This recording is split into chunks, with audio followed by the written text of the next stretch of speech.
The horses, the three, except the blind mare, are now grazing in the animal path in our zone A.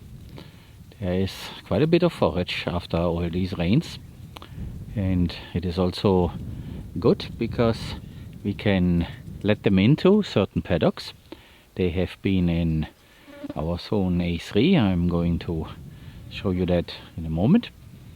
And their manure does help, is a little bit more interesting to the soil than the manure from cows. So we try to let the horses in first now, and then a little bit later the bovines will follow.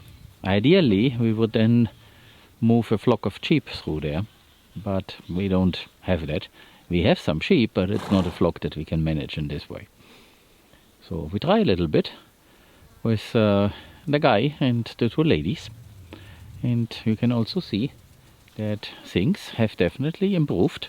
I need to point out also over there on the neighbor's land, that is where the guy with the tractor did a lot of things, and it seems they are managing a rotation. It's a little bit longer rotation, and it's with much larger pieces, but they do rotate, so that is very positive. I talked to him a while ago, and apparently they are copying that, so I'm very happy, because it makes a lot of sense. But then they have a lot more land to play with than we have. They have several hundred hectares, so that makes it a lot easier. And what I'm showing here is what we call A20. This is coming along very nicely. It definitely has now this spring feeling. We are in June, but it is definitely like it's supposed to be. And it seems that we will get quite a bit more rain here and there, showers. So the Spanish Met Service talks about a wet summer with frequent rain showers. So that's very positive. So I'm very, very happy with that. And to those of you who look for flowers, I show you that. And of course we do have a lot of thistles. They came up first, obviously, even when there was no rain just yet. But now all the other plants have also caught up, and it looks very, very nicely. And we also now need to continue irrigating. I just turned on this set of sprinklers and drip irrigation. So the sprinklers are over there and the drip line is here. That is for the vetiver. And right here of note is also that the Bermuda grass is now taking advantage of the temperatures, including the moisture. So that is very, very good, because we do all this also to bring it back, and it seems to be working. The vetiver is also growing now that it's moist enough and hot enough.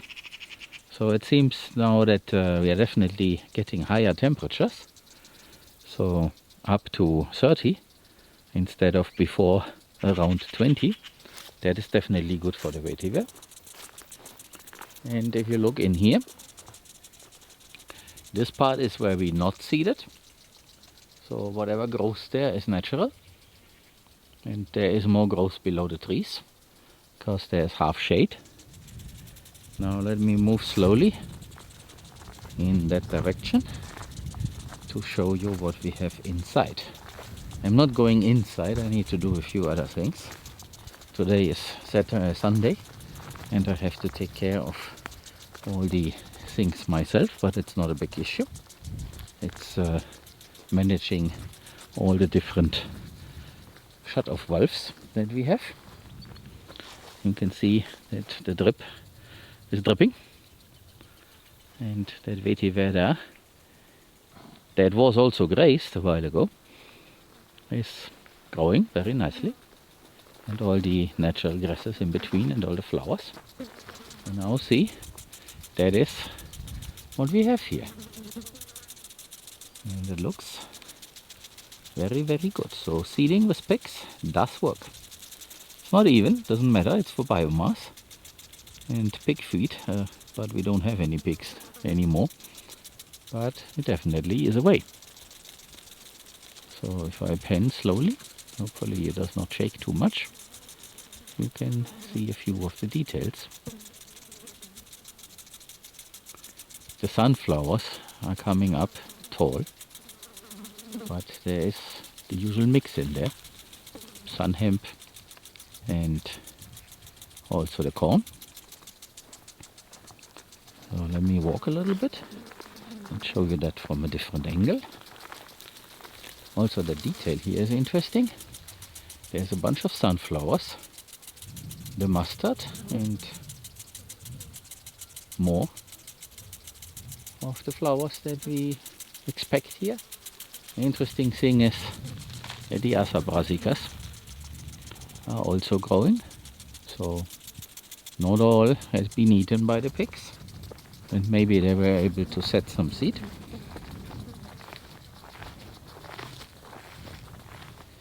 This wire I can easily touch because the whole zone A is off for the horses, so it does not need to be electrified. They understand it.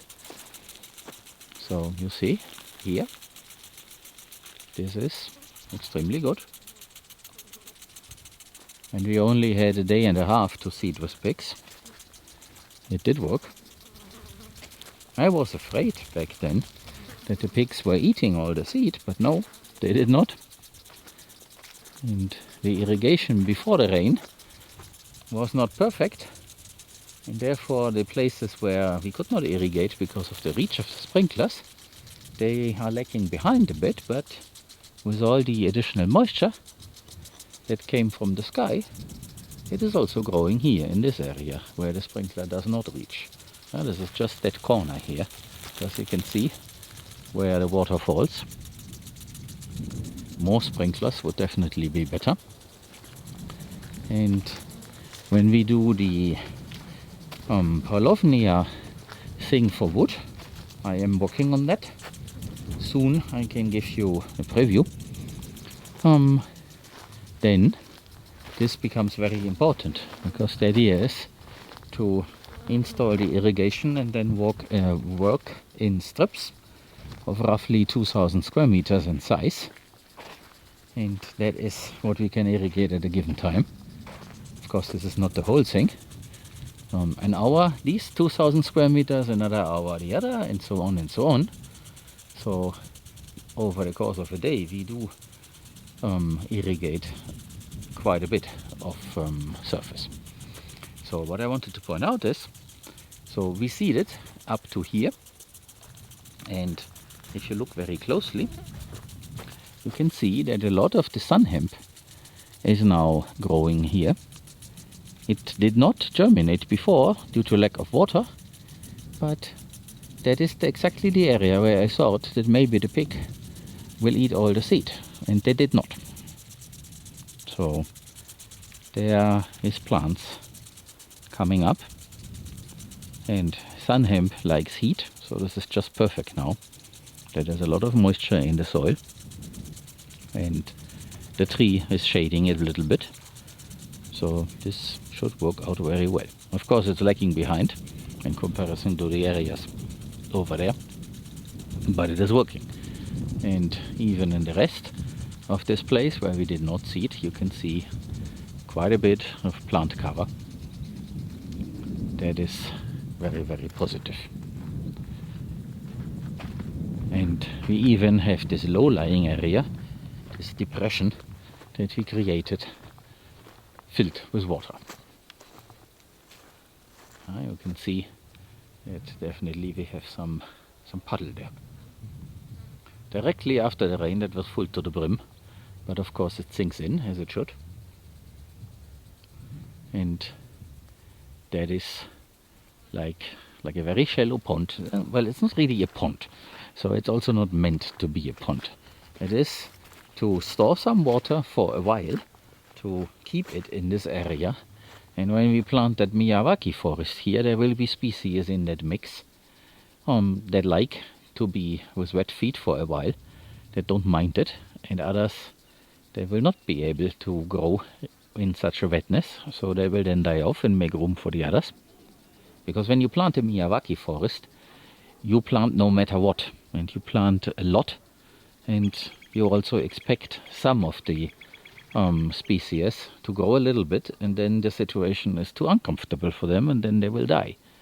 But they will then provide nutrients for the others. So there's no loss at the very end. It's just that's a different approach, and that's the approach like nature works. So Mr. Miyawaki there in Japan figured this out, and we are going to try this, hopefully in November. I still have no confirmation when the lady from Life Terra will visit us to finalize the plans, but there are definitely 2 windows when they like to plant, which is in autumn and in spring, and I'm aiming for November, the first slot basically. And I sent her a reminder, but I don't have a reply yet. We will see. I should probably try to contact her by some other means, just to provoke a reaction.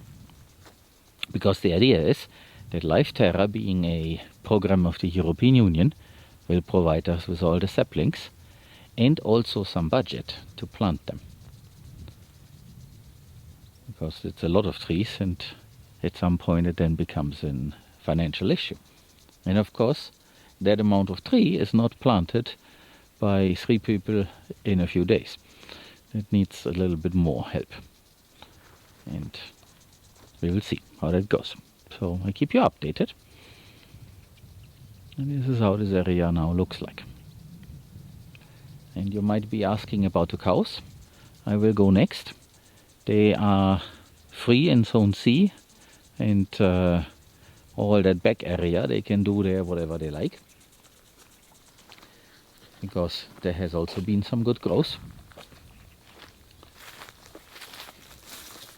And now I take you here over the other side.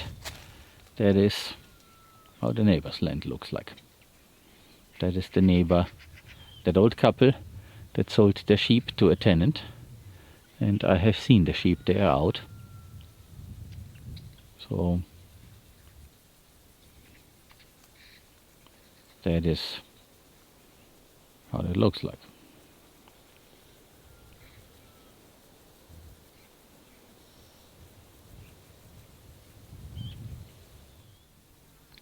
I give you a few impressions here of our Zone C and the rest that goes up the hill to the Altiplano and then also down to the other side.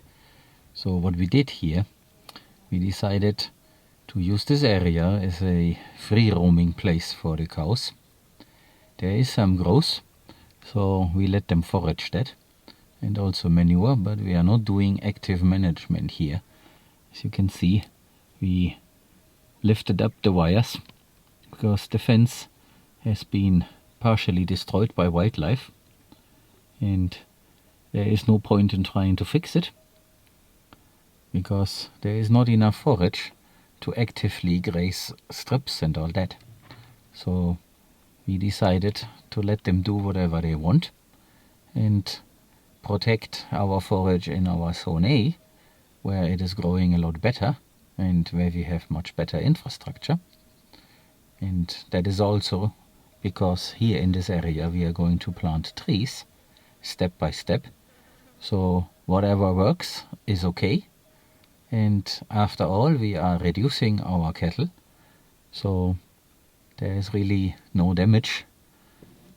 Whatever manure they leave, that is good, and that way we don't have to keep them locked up and feed them on straw, but instead they can take advantage of what is growing naturally thanks to the rain and the sunshine that we have now. So that is what you can see here. And we will also remove a lot of the metal fence posts for a very, very temporary fence. You'll see that probably in the next clip when I come up there. So I have been talking about those fence posts. Here we made them in such a way that there is a lane, and now that we decided not to do cattle ranching anymore and also not to use cattle in the grazing way to restore the soil, but instead heavily plant trees. The idea is to retrieve this material and use it in other areas in order to protect areas where we will plant the sun hemp and friend mix, and in a second step the palovnia trees, and then add the native ones. So basically we use the same material but for a different purpose, and that way nothing has been lost, and that way basically we turn this area like that one there completely open, and the animals can do whatever they like while we have them. Of course we will have some of the cows also in the future, but the selection will leave us with a couple. I can't tell yet how many, but the limousine ones definitely will go, and this is 5 of the remaining. You can go to Granja EU and have a look. There you can see what is marked as for sale, and the others are then likely to stay. It depends on their behavior. So the point is, every cow that knows fencing and is not trying to challenge it all the time, these animals, they will stay. And they will help us to make compost. And the others will go. Very simple. And Juan is also working on something very interesting. So you see all the calves. When they are less than a year old, we can sell them to a feeding operation, to a feedlot basically. That is not what I wanted to do originally, but that's the only way. So either we can try to feed them here until they have slaughter weight, and then they'll go straight to the slaughterhouse with just 1 year, or we can sell them to a feeding operation, and they will then keep them around for a little longer. Of course they will be fed with grain and all that, but at least they will be around for a little bit longer. And it is also more interesting economically to us, because that way, given that they have about 200 kilos, we will probably get some 800 euros, so he said. We will see how this actually turns out, but he has a little bit more experience with these things, and therefore he is the one who manages that. So we will further reduce until we have a small herd of cows only, adult cows, that are docile and no fencing and will not create any trouble, and they help us to make compost, and here and there of course we will then put them into fields where we have sun hemp and friends. So it's going to be very interesting. And like I said, I'm also working on something where you guys can participate. Either you can come and help, but that's not really what I expect. But instead you can invest and also will then receive some products. By product I mean ham and eggs and meat from the poultry and all this. If you take the investment route, then basically all that is partially yours. And you're doing a good thing by helping us to restore that soil. So over time I will release more and more information, and you can then have a look and provide some comment and some feedback, which is always greatly welcomed. And you can see they are able to get underneath that wire that we put up as high as possible. So it's not really an obstacle anymore, and so it is not for the wildlife either. That means we will not lose it right away like we did when we just left it abandoned. So we fixed that recently, and this works now a lot better. Of course some of the material is now bad and we need to throw it away, but then these wires, they are not meant for all eternity. This is a temporary fencing solution. So therefore you put it out in the country to direct a little bit the movement of animals, and after a couple of years you have to replace it. it's the plastic that goes back, because the majority of that poly wire is plastic, and then there is some metal in there, some aluminium I think it is, and therefore at some point this material is so burnt and has deteriorated that you have to replace it. They roam from tree to tree basically, because underneath the trees there is more forage, and we observe this and let them do their thing, and then we continue in zone A, which is definitely a lot better.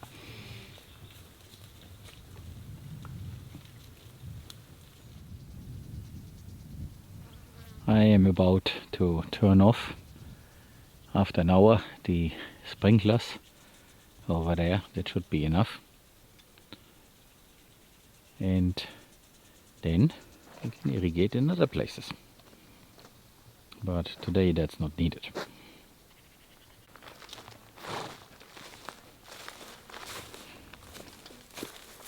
The fence is off, so I don't have to worry.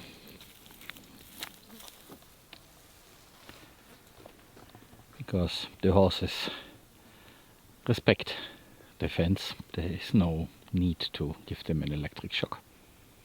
That's the good thing about horses. They are smart.